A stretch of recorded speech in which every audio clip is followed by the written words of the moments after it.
In the name of Allah, the most compassionate, the most merciful, and may the peace and blessings of Allah be upon His last and beloved Messenger Muhammad, and may the peace and blessings of Allah be upon you all. The title of this presentation is Understanding Black Holes from the Guidance of the Quran, the last revelation of Allah God to people. Now, to introduce this presentation, we have a problem with understanding black holes. Now, in cosmology, people tried to understand these objects that, as you can see on the screen, that there are objects at the center of the galaxies. Now, what they know about these objects, that they have a huge gravitational field and that they can attract anything within their kind of vicinity. But till this day and age, till this date, there is no comprehensive understanding for these objects. So we have a problem in cosmology that the purpose for these objects and the function, it's not well understood. That's a fact. And all that we have are theories, conjecture, guesswork, based on some data collected from these objects. Now, what I will show in this presentation is that why don't we go to the Quran, to the book of the Creator who created everything. So if we want to learn anything, we need to go to Him and ask Him to teach us. And the knowledge of Allah God Almighty that He wants people to learn is all contained in this book, in the Quran. So I will show today, by pondering upon certain verses in the Quran, we can put forward a complete understanding for black holes, their function, what they are, and everything. So let's start. If we ponder upon the first verse, which is verse number 7 of chapter 51 of the Quran, which reads, "And the heaven containing weaved ropes." The verse once again, "And the heaven containing weaved ropes." So in this Quranic verse, Allah God Almighty is telling us that the heaven, and the heaven means the volume surrounding a central object. So you say, for example, the heaven of the earth is the volume we live in, which surrounds the nucleus or the earth itself. You say the heaven of the universe is the volume in which we have the galaxies, so it's the volume surrounding another object. So Allah is telling us that any heaven in His creation, whether the heaven of the earth, the heaven of the universe, the heaven of the atom, which is the volume surrounding the nucleus, all of these, they contain weaved ropes. So as you can see on the screen, these weaved ropes, there are 3 strings weaved together to form a rope. So Allah is telling us that in the heaven we have weaved ropes, and these are vibrating strings of energy. Now, if we ponder deeply upon this, what is the function of a rope? Why do you use a rope? Now, we use a rope to tie 2 things together, to produce an attraction force between 2 objects in order to stabilize that object. That is why we use a rope. Again, we use a rope to tie 2 objects together in order to stabilize them by producing an attractive force between the 2. So we learn from this that Allah God Almighty placed weaved ropes in the heaven, meaning that gravitational energy is the main force in the universe. Gravitational energy. And why Allah God Almighty placed these weaved ropes in the heaven? They produce stabilization, so that each object will move in the path that Allah Almighty ordained for that object. Keep this in mind, and let's proceed to another kind of verse. Allah states in the Quran in chapter 56, verses 75 and 76, the following: "So I swear by the location of the stars, and verily that is indeed a great oath, if you but know." So in these verses, Allah the Almighty swears by the location of the stars. And Allah is telling us that the location of the stars has paramount importance. So let's understand this. Let's say, for example, let's take the sun. The sun is a star. And so what's so important by its location?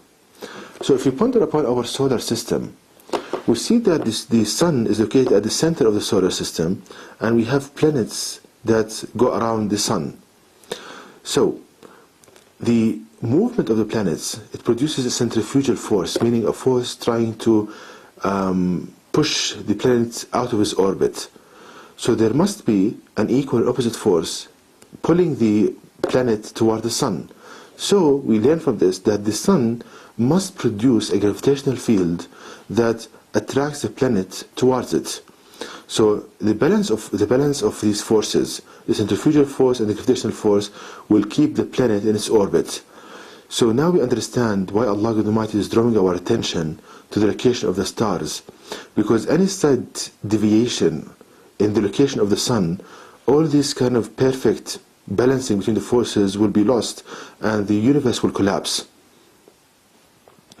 So we understand now, firstly, that the location of the stars is very important because they produce the gravitational energy needed for the maintenance and the preserving the motion of the objects in the universe.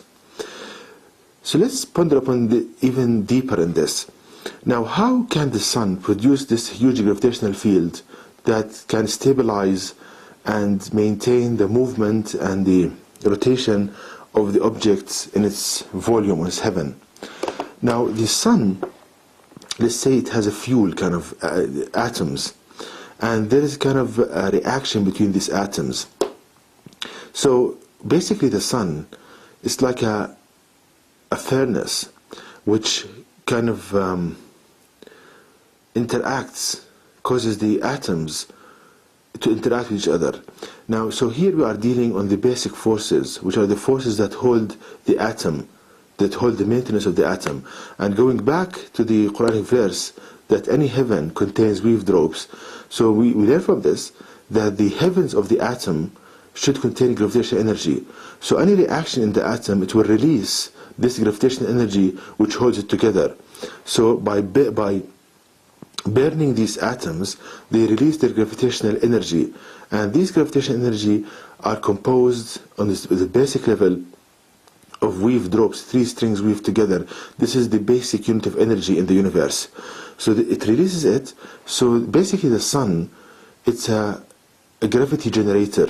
It produces these vibrating strings, and they establish a link between the object and the sun, pulling the object towards the sun.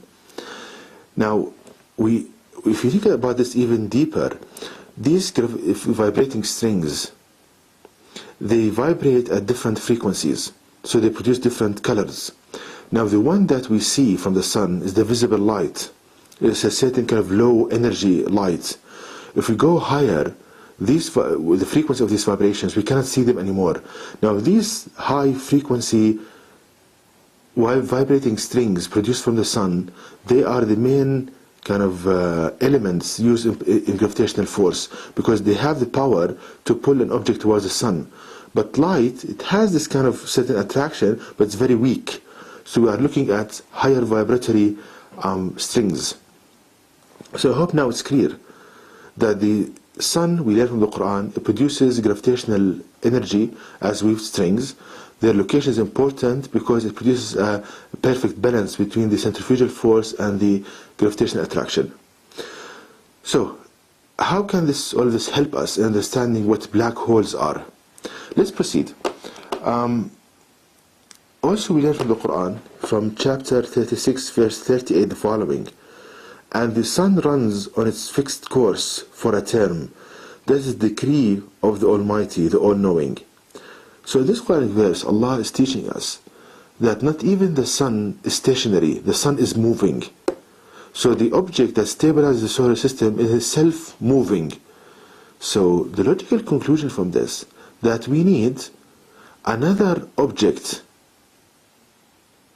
which is stronger than another star stronger than our sun in order to stabilize the movement and to maintain the movement of the sun in its orbit.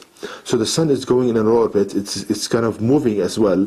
So we need a stronger star, a more powerful star in its center to maintain the movement of the sun without deviating from its path. It's a fixed path that Allah ordained for the sun.